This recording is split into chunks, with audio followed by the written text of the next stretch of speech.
আদালতে শুনানি চলাকালে সাবেক মন্ত্রী আমির হোসেন আমুর জন্য স্যান্ডউইচ ও ড্রাই ফুড আনেন তার আইনজীবী মহসিন রেজা। তাকে সেই খাবার দেওয়ার জন্য আদালতের কাছে অনুমতি চান আইনজীবী। তবে রাষ্ট্রপক্ষের আইনজীবী ওমর ফারুকি এর বিরোধিতা করেন। শুনানি শেষে আসামিকে খাবার দেওয়ার বিষয়টি নাকচ করেন আদালত।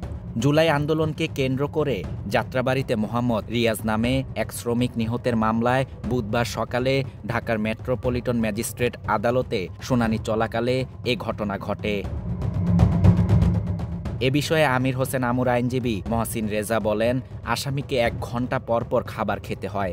এজন্য তার পছন্দের খাবার স্যান্ডউইচ ও ড্রাই ফুড আদালতে আনা হয়, কিন্তু আদালত তাকে এই খাবার দেওয়ার অনুমতি দেননি। আসামি একজন বয়স্ক ব্যক্তি, নানান অসুখে জর্জরিত, এজন্য তাকে প্রতিনিয়ত সময় করে খাবার খেতে হয়। এক্সট্রিম মশার কয়েল প্ল্যান্ট ফাইবার দিয়ে তৈরি, ডেঙ্গু, চিকুনগুনিয়া বাহি সহ যে কোনো মশার বিরুদ্ধে দেয় এক্সট্রিম সুরক্ষা। এ মামলার অপর আসামিরা হলেন সংসদ সদস্য ব্যারিস্টার সাইদুল হক সুমন, হাসানুল হক ইনু, রাশেদ খান মেনন, আনিসুল হক, আব্দুর রাজ্জাক এবং যাত্রাবাড়ী 5 আসনের সাবেক সংসদ সদস্য কাজী মনিরুল ইসলাম মনু।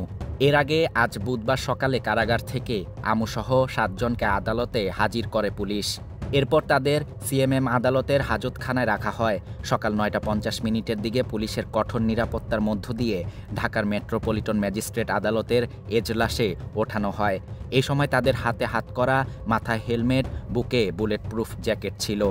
এদিন শুনানি শেষে সকাল 10:15টার দিকে আদালত থেকে আসামিদের কঠোর নিরাপত্তার মধ্য দিয়ে হাজতখানায় নেওয়া হয়। রিয়াজ হত্যা মামলার অভিযোগে বলা হয়, জুলাই আন্দোলনের শেষ দিন 5 আগস্ট যাত্রাবাড়ী থানার সামনে গুলিবিদ্ধ হয়ে মৃত্যুবরণ করেন রিয়াজ।